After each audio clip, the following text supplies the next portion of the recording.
Welcome to the Cognitive Crucible, produced by the Information Professionals Association. Our website is information-professionals.org, where you can find links and information about today's conversation and get access to members-only content. Join John Bicknell and explore all aspects of our generational challenge, cognitive security. The Cognitive Crucible is a forum that presents different perspectives and emerging thought leadership related to the information environment.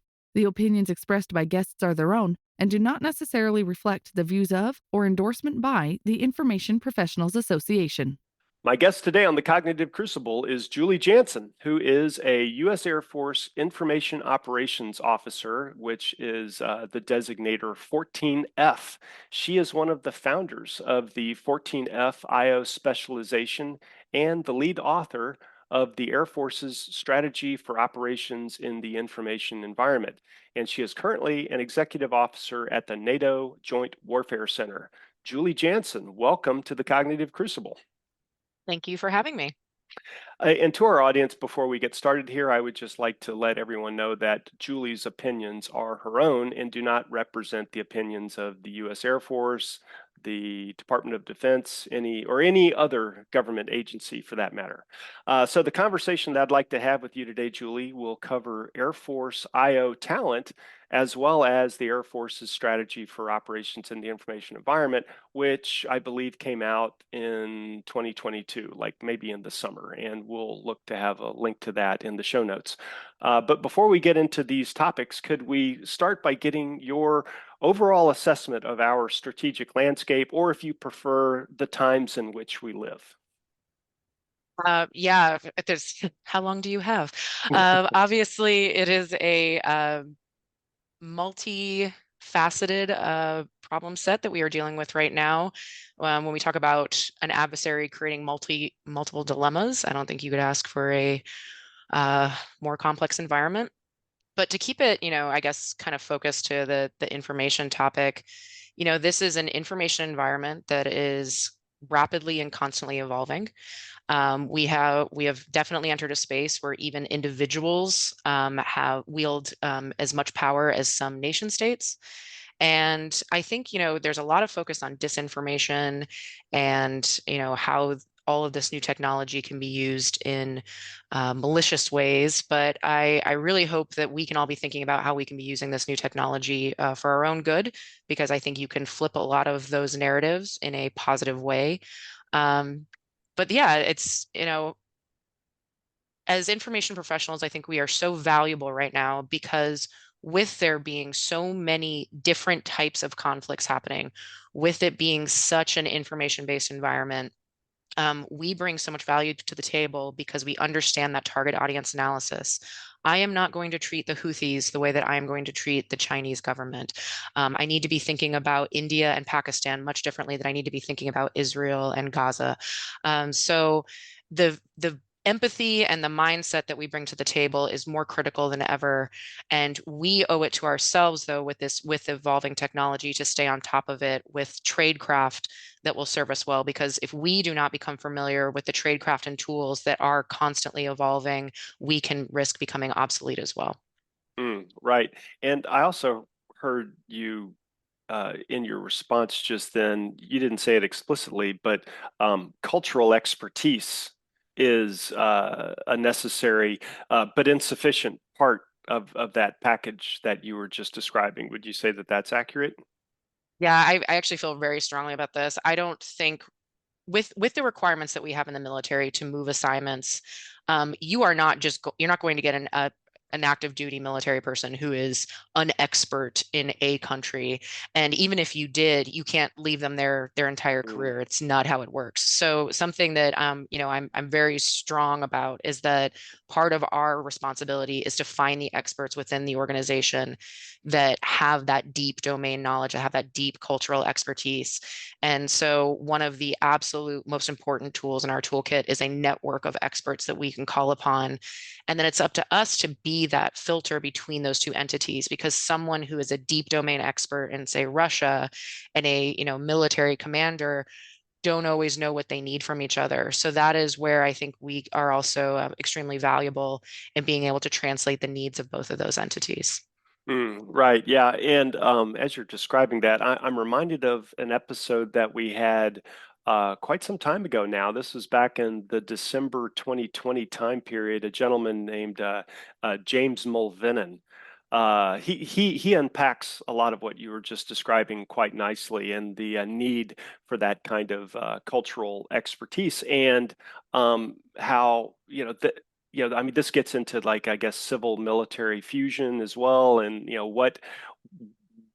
what can we appropriately use or engage with the private sector that is more likely to have this deep bench of cultural expertise, and to use that kind of to tap into that kind of expertise to inform current operations. Would you say that that's about on target? Absolutely, but don't forget that the deep domain expertise that we do have in our intelligence organizations as well. Oh, So right, so right. yeah, largely what I'm speaking to is Mm. having those connections in the NSA, DIA, Ah, even FBI. So those are resources that it can be more readily available to us. Obviously, these organizations are very busy, so you have to maintain those relationships in a efficient and manner, because they are very busy. But absolutely. And then also academia, there are mm. just there's a wealth of knowledge in academia as well. So that's something that, you mentioned the strategy that we focused very heavily on, was making sure that we are building those relationships across industry, academia, and within the US government as well. Okay, great. And of Um, course our allies, sorry, and of course our allies, because they have a wealth yeah, of knowledge. right, right. Yeah, so you touched on everything there. So for, IPA, the Information Professionals Association, we're all about, bringing together those communities in order to productively manage this chronic problem that is just bearing down on us. So yeah, very nice. All right. So do you think perhaps as maybe a little bit more of a scene setter, you could give our audience a little more background on your Air Force career and how you came to be so involved in the formation of the Air Force's IO community? Yeah. So I am a 9/11 kid. I was a senior in high school when 9/11 happened. I had no intention of joining the military. I was a theater nerd.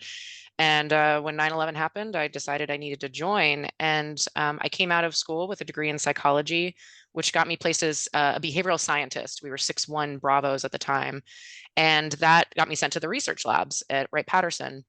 Now, luckily for me, the first job I was placed in, because of my psychology background, was a job that was very heavily focused in deception and operation security, and actually a lot of cyber as well, because this is when social media was really picking up. I ran an entire program on the readiness risks and the operational security risks of social media. And that just got me really interested in this field. And it just so happened that this was the exact time that the Air Force was starting to want to build a psychological operations capability. This So we this weren't, this is what, 2008, 9, yeah, 7, so 8, this is 9? 2008 to 2006 to 2009 kind of area. Yeah. Okay, got him. And so, as I said, I joined because I wanted to deploy. So I kept raising my hand to deploy. First place I was sent was Honduras, not the Middle East. But I was put on a strategic communication team on behalf of the commander to help shape our operations. So every mission that we did, we planned the strategic communication around it. So that gave me a lot of really great knowledge and experience.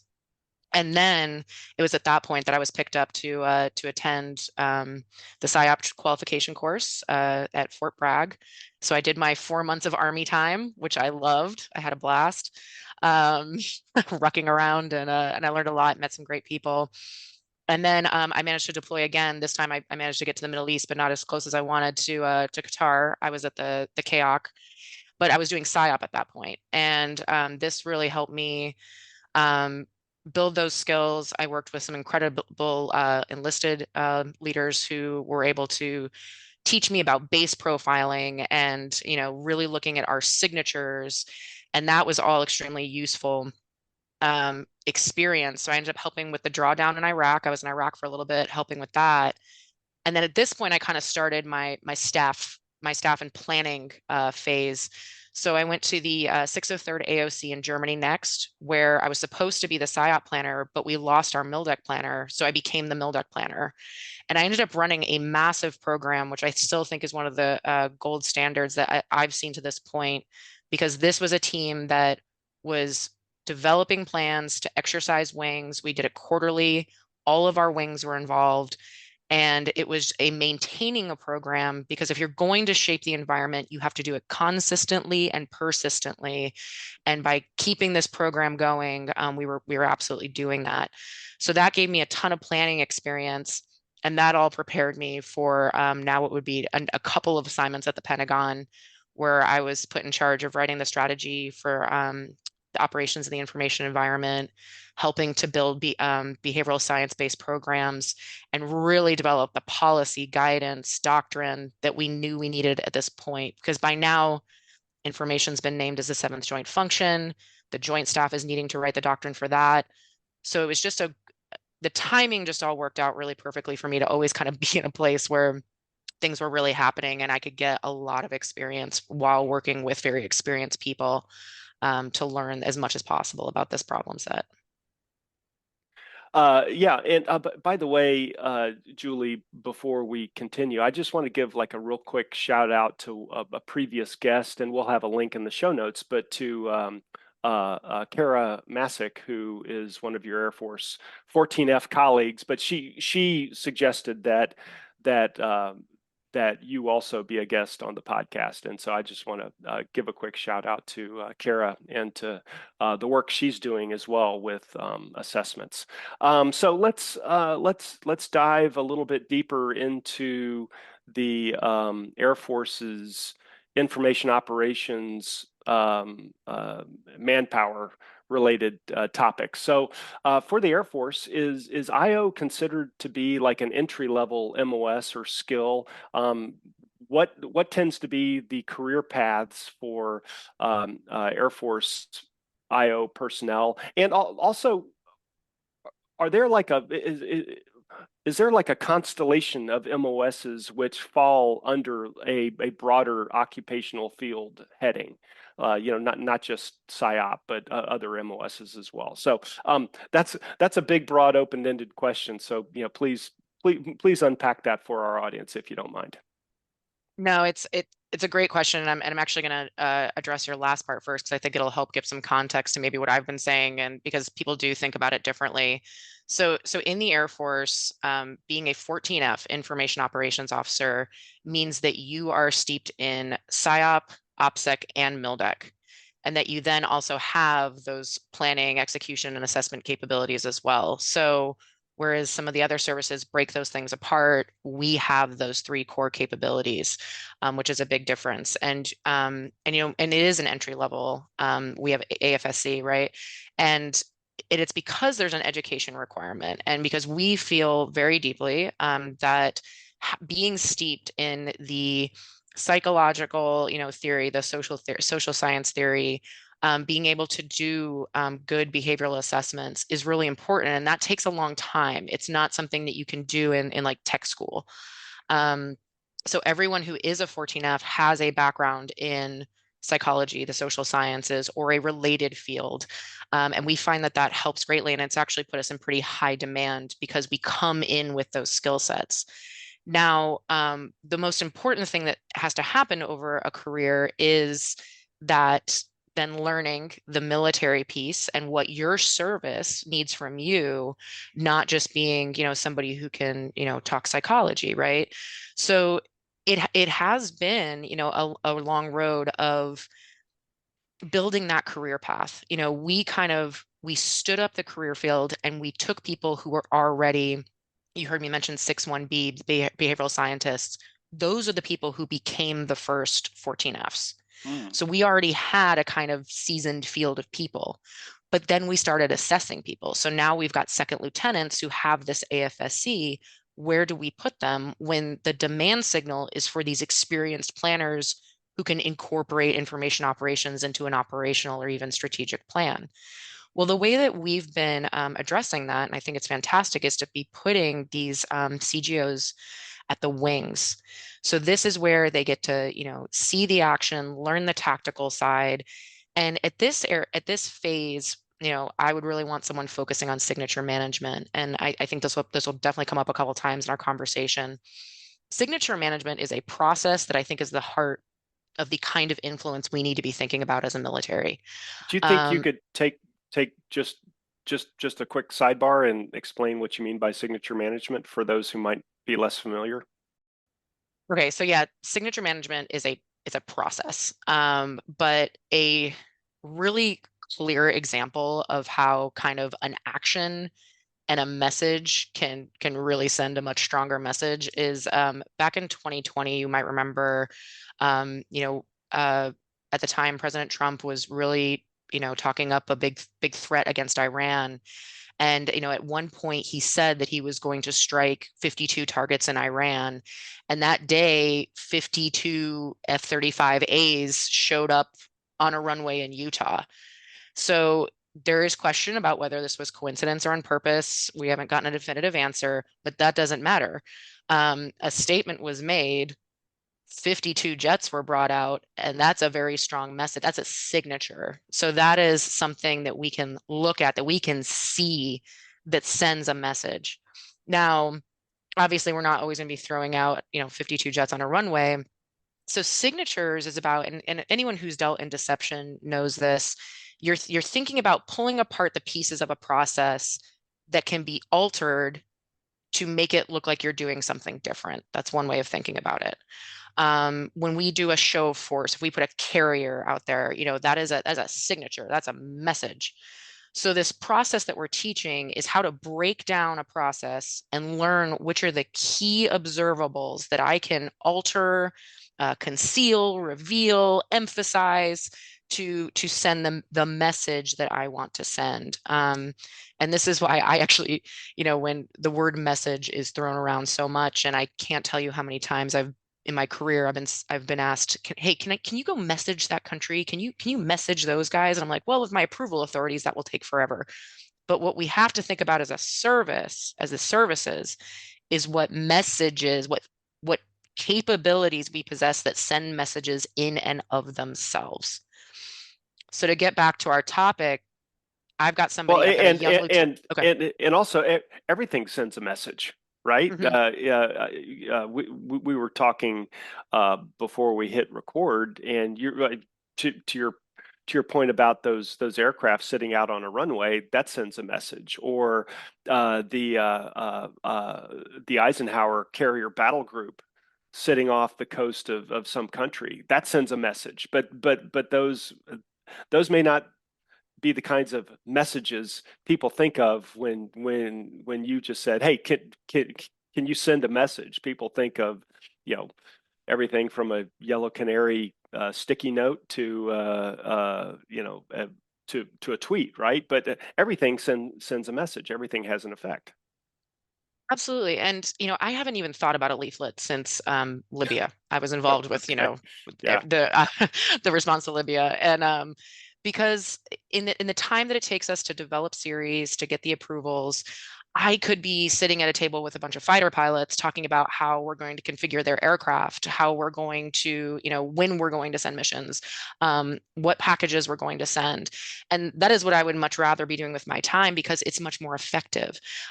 Anytime I talk to commanders, sometimes they get so frustrated because we're like all coming at them with all these ideas of what to do in the information environment. And they're like, in the Air Force, like, I am in control of aircraft, and like, what can you do for me? And I was like, I love talking about aircraft because they're big metal messages. And so let's talk about those. And commanders love that. And that is what we as military information professionals have to get better at, is thinking about what our commanders care about and what they can actually control and get it when they need it and want it. Right. Yeah. 100% on all that.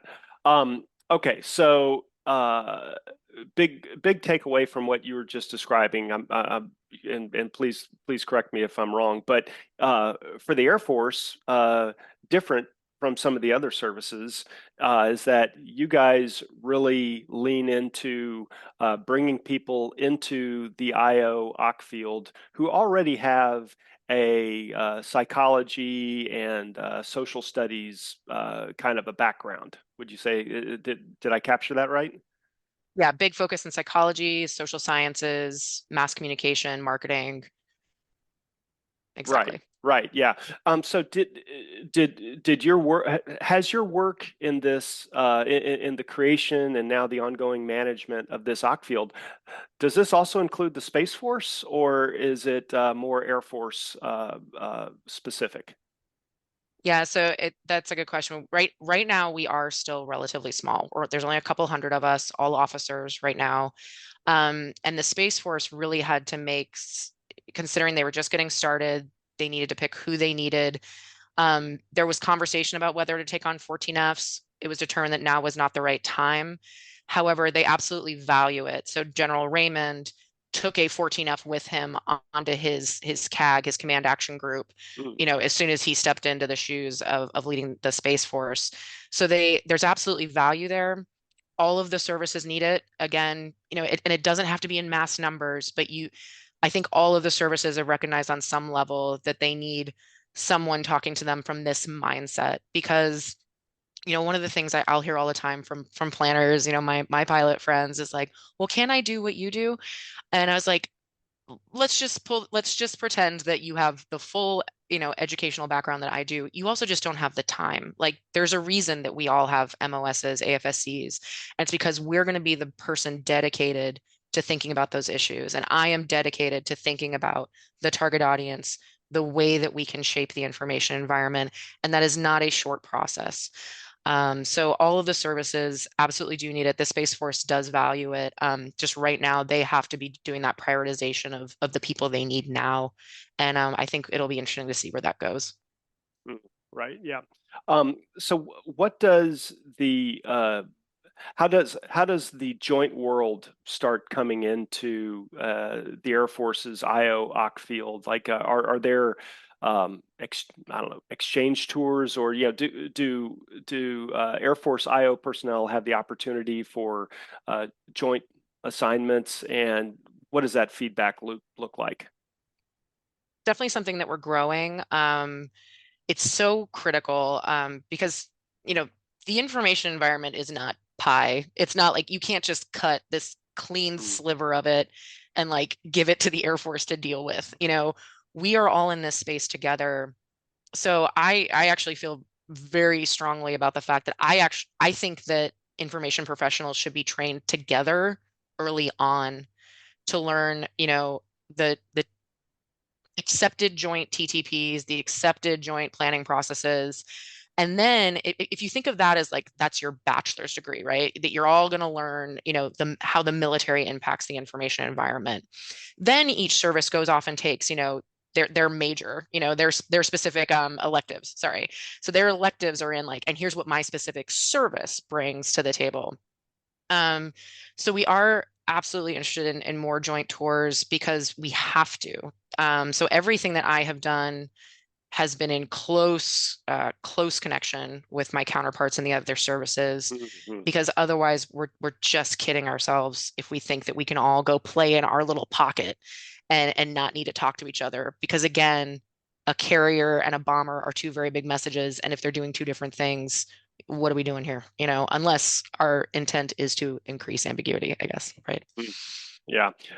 So we're recording this at the end of January of 2024.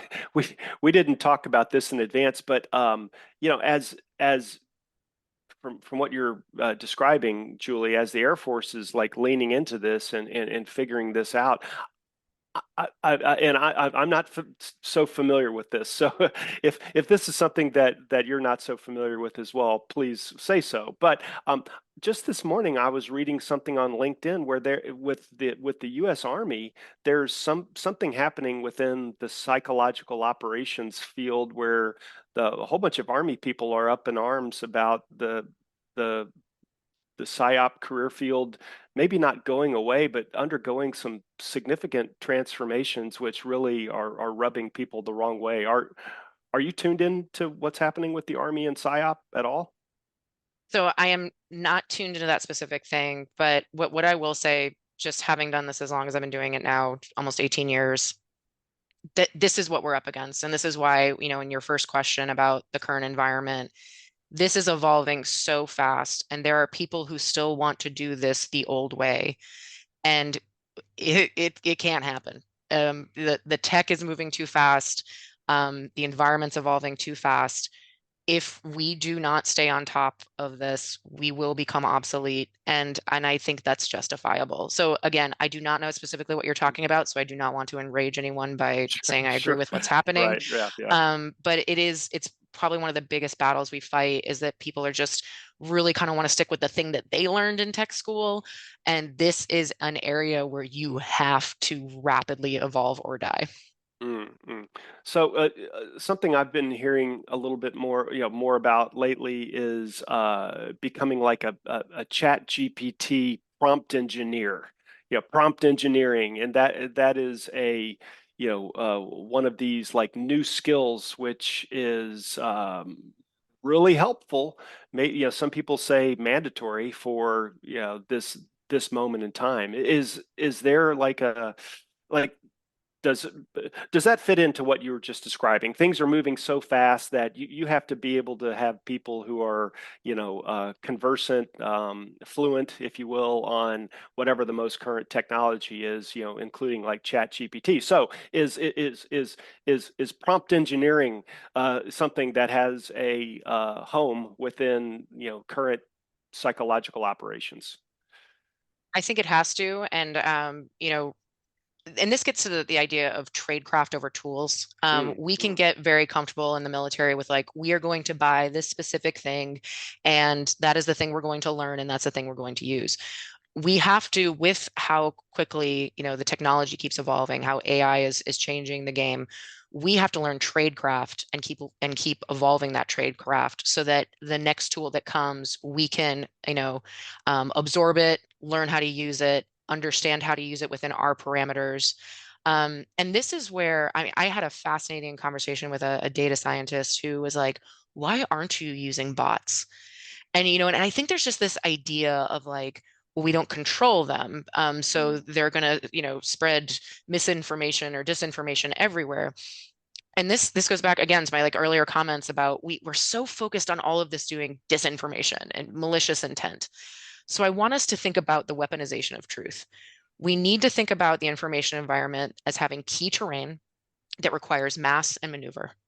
And we can take truthful information and use bots to, execute it at scale, right? mm, Because if we're only entering in the occasional tweet and the occasional website posting, that is a drop in the bucket. So we have to meet our adversaries where they are and have the same scale that they do if we want to be part of this discussion. And if we don't, we are ceding key terrain. So absolutely, we need to know how to use these tools. We have to know how to use them responsibly, right? Because we have an absolute obligation to be truthful and credible to mass audiences. And I think that's where, we're going to get the most bang for our buck now, as far as, what traditionally we think of as messaging. And then the other people can go back and, like I said, sit at that table with the planners, with the operators, and think about how to shape an operation with the capabilities we have. mm. So I'm a retired Marine, and my entire Marine Corps career, professional military education was an emphasis, but not just formal professional military education, which would happen maybe between tours at certain moments during people's career. You go to school at the 6 to 8 year mark to get some relevant education. Then you go back to school maybe at the 10 to 12 year mark, et cetera, et cetera, et cetera. What does PME look like today in the context that you were just describing, Julie? Like to me, it seems like there is, or there should be, more of an emphasis on the individual service member pursuing an aggressive personal PME agenda just in order to stay abreast of what's happening? What are your thoughts on PME? Yeah, so actually I'll give an example. I think the LEAP program, the Language Enabled Airman program, has this right. When you are in the program, to my understanding, I was only briefly a while ago, is that you are still having to check in regularly with someone who you are going to practice your language with. And then every so often you have to do a tour in that space. So it's not, I got my tech training, I'm good to go. And then I'm going to go to, my basic military schools at the big milestones for a year. I think we need to be doing short, ongoing PME in this space so that we can stay current, keep our ideas current. And that's actually a lower footprint. So instead of me needing to move somewhere for 10 months, I jump on a call with an expert, once a week, twice a week. And then every once in a while, I do a shorter tour. You asked about exchange tours. I go sit with a different unit, or I go to, again, academia, go to another country, go to industry. I mean, these are the things, and we need that breadth of knowledge if we're really going to be good at this. So you just can't do that in a one and done PME scenario. It's got to be ongoing. It's got to be persistent. Wow. All right. Well, you are operating in a really interesting and vital area for our national security, Julie. Fascinating stuff. We could go on and go down all kinds of interesting paths, but unfortunately, you've got things you've got to do, and we need to start wrapping it up. So maybe we can have like a lightning round and then wrap up in the typical way that we do. So lightning round, I don't know, 30 to 60 seconds per response, something along those lines. So first lightning round, and you've mentioned this before, but maybe you could just focus on it. But learning from the commercial sector and civil military exchange tours.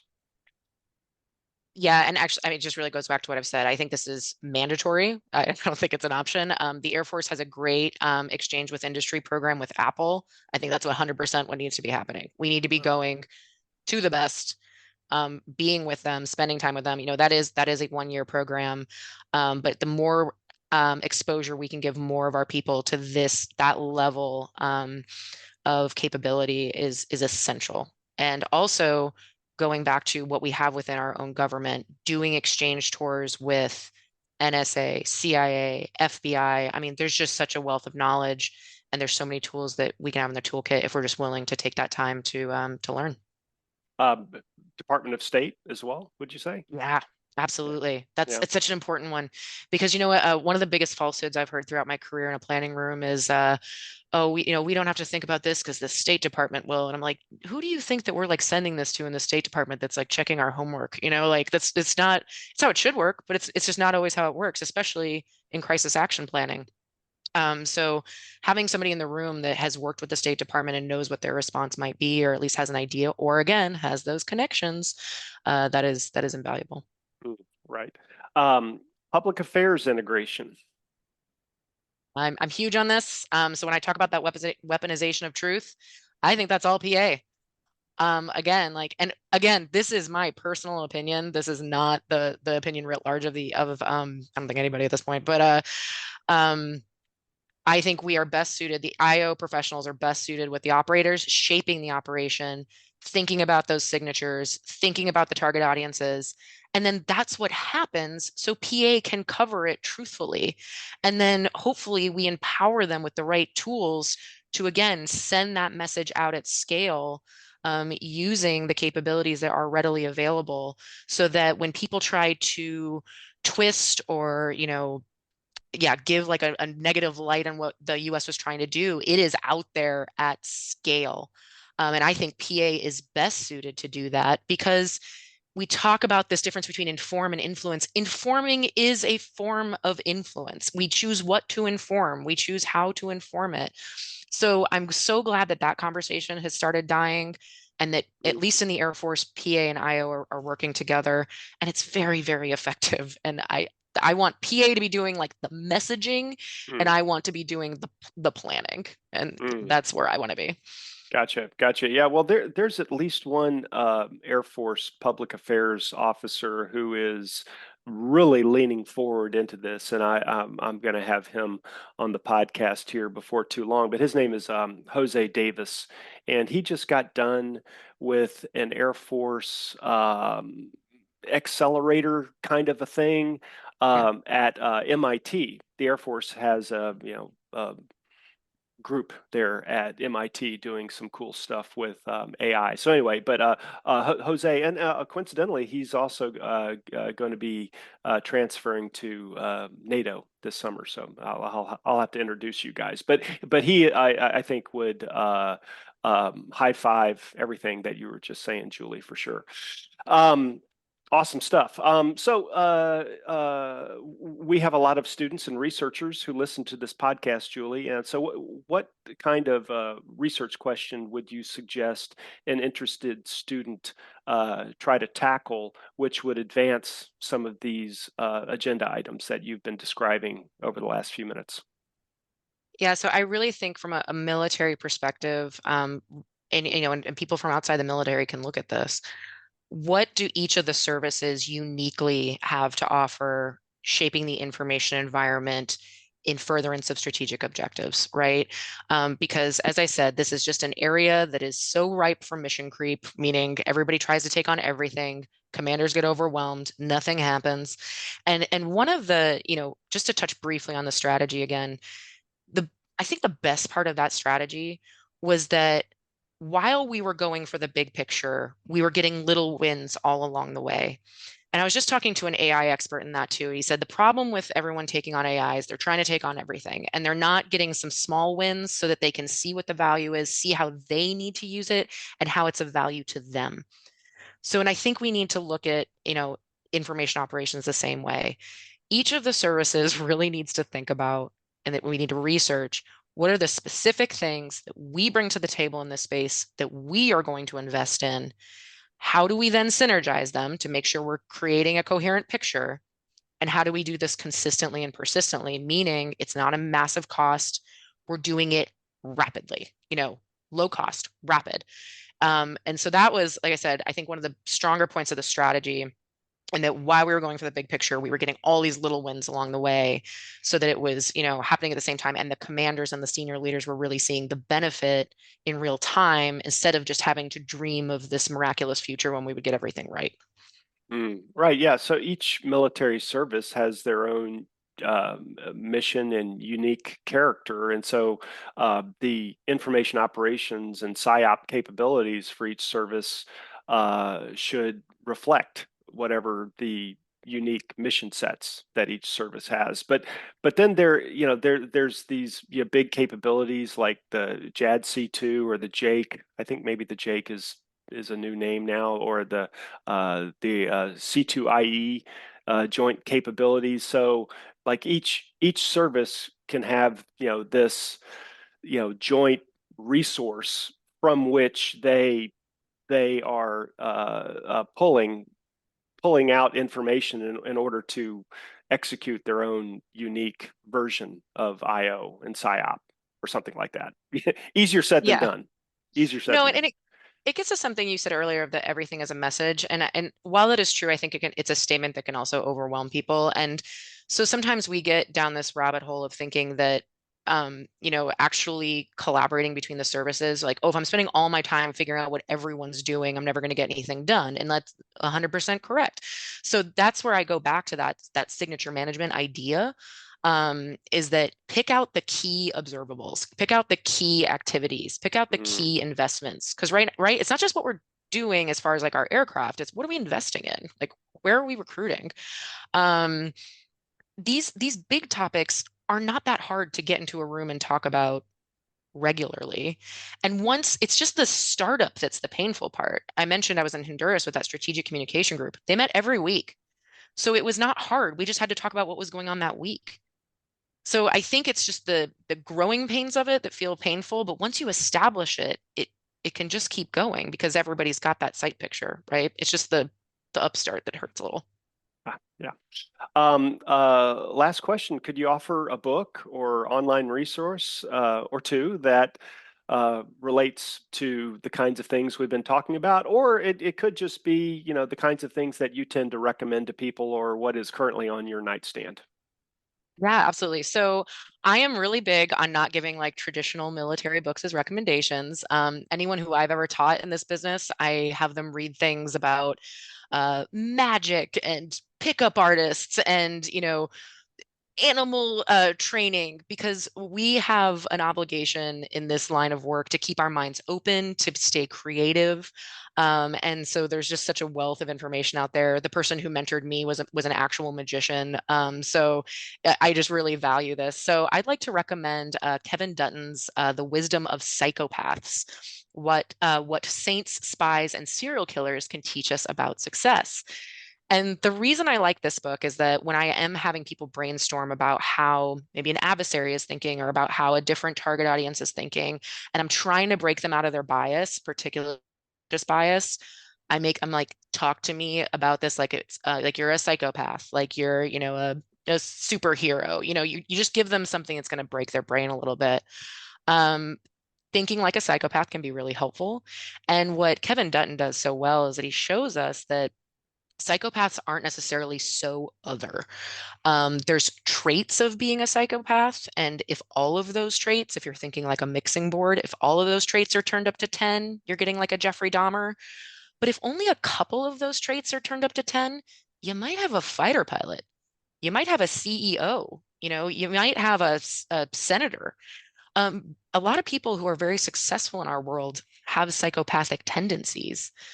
They're just not, again, up to 10 on the whole mixing board. So I think it's just a really useful book of like thinking differently and seeing people differently and being able to just kind of break yourself out of some of those biases that we all carry around. Yeah, yeah. And when you sent that over to me, Julie, as the book that you were going to suggest, I was like, yeah. I mean, the title itself is so curious that that in and of itself is enough to stop people for just a moment and be like, what? But I'll put a link to the book in the show notes, obviously. But I'll also put a link to like a really short YouTube video where Kevin just gives like the bottom line, his takeaway on this. It's only like 3 minutes long, but it's like, wow, really interesting stuff. He did a study, or there was a study done that he cites where some researchers, I guess did a survey, or some sort of a what's the word, psychometric evaluation of prisoners, and then successful business people, and compares these personality traits, and illuminates just what you were describing. Really, really stunning. So thanks for that. Oh, and I think you had one more too. I do. I would be remiss, because just with everything I've talked about, if anyone's listening to me and being like, how do you even begin? Um, I'll break my rule a little bit and go a little military. Dan Ward, who's retired Air Force, has written a book called Fire, How Fast, Inexpensive, Restrained, and Elegant Methods Ignite Innovation. I'm very passionate about the innovation space, as you've probably gleaned from my responses. And Dan in this book is just, it's simple, it's funny. He's using very good, relatable examples, some military, about how when you are in an environment that needs to move quickly and that you need to be able to fail fast and cheap, but still get meaningful results that are, going to help the warfighter. He just nails it. I mean, he says everything that I feel like I've been thinking forever, and I thought I was going insane because no one understood.